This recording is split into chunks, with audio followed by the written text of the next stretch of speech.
રાજ્ય સરકારમાં આઈસીડીએસ વિભાગ દ્વારા જુદા જુદા વિસ્તારોમાં નાના ભૂલકાઓના સર્વાંગી વિકાસ હેતુ સ્માર્ટ આંગણવાડી બનાવવાનો નિર્ધાર કરવામાં આવ્યો છે, જે પૈકી ડભોઈ તાલુકાના ધરમપુરી, અકોટી, રાજપુરા, ભાલોડિયા 2 તેમજ કાયાવરોહણ 3, બારીપુરા, નવી માંગરોળ, સિમલિયા, કરનાળી, ભાવપુરા અને પુડા ગામે ₹1 કરોડ 10 લાખના ખર્ચે નવીન સ્માર્ટ આંગણવાડીઓ નિર્માણ થશે.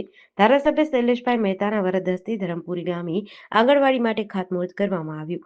આ પ્રસંગે જિલ્લા પંચાયત ઉપપ્રમુખ વકીલ અશ્વિનભાઈ પટેલ, તાલુકા ભાજપ પ્રમુખ અલ્પેશ શાહ, ગામ આગેવાન અરવિંદભાઈ બારિયા, આઈસીડીએસના શિલ્પાબેન પટેલ સહિત માર્ગ અને મકાન વિભાગના અધિકારીઓ હાજર રહ્યા હતા.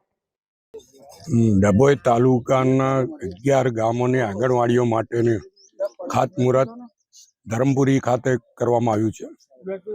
અહીંયાથી ખાતમુહૂર્ત કરીને 11 આંગણવાડીઓનું કામ શરૂ કરવાનું છે. 1 કરોડ 10 લાખના ખર્ચે આ આંગણવાડીઓ થશે.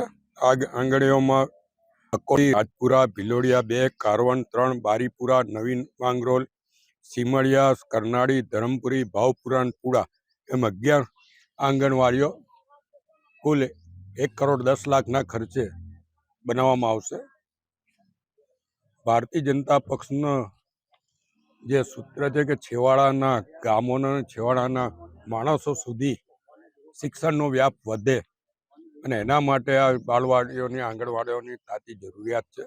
નાના નાના ગામોના ગરીબ ગામોના બાળકો અભ્યાસથી વંચિત ના રહે, એ લોકોને ઘર આંગણે શિક્ષણ મળી રહે એવા શુભ આશયથી આંગણવાડીઓનું કામ હાથ પર લેવામાં આવ્યું છે અને એક સાથે 11 આંગણવાડીઓની કામગીરી આજથી શરૂ કરવામાં આવશે.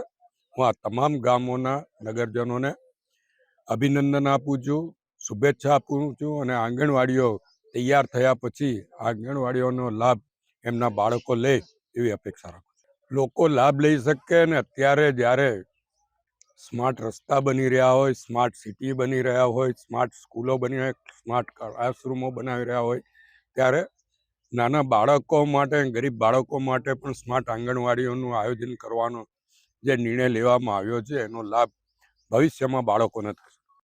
સીટીસી ન્યૂઝ સાથે નિરંજન ચૌહાણ, ડભોઈ.